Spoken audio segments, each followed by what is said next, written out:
Okay, so I am back with another tip and interesting point from this book that I was talking about in a previous video, and this was interesting.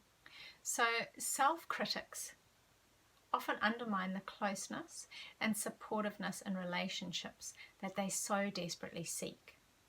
They are often unsatisfied in romantic relationships because they assume that their partners are judging them as harshly as they judge themselves.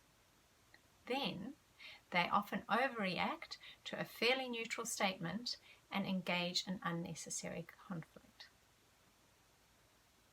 Just think about that for a moment. It makes so much sense. So if we spend all day criticizing ourselves, putting ourselves down, when someone says a comment, we're like ready to react and defend ourselves and be like, oh, I'm stupid, and that's what they're saying. They're just confirming all these terrible things that I'm saying to myself all day.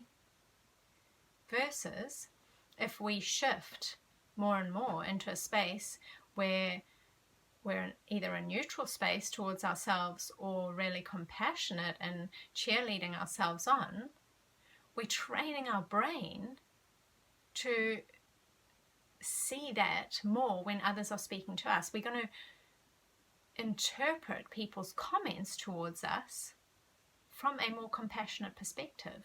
So when someone says something to us, instead of jumping immediately to like being defensive, taking it personally, they just reinforcing all these horrible things I say, someone says something, we just presume that it's either not personal or that it's going to be compassionate and kind towards ourselves, and our whole demeanor changes.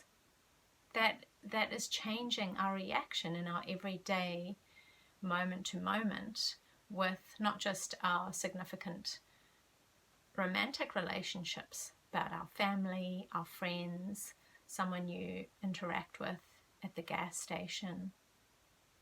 That is the power of self-compassion. That is the power of self-compassion. I love this.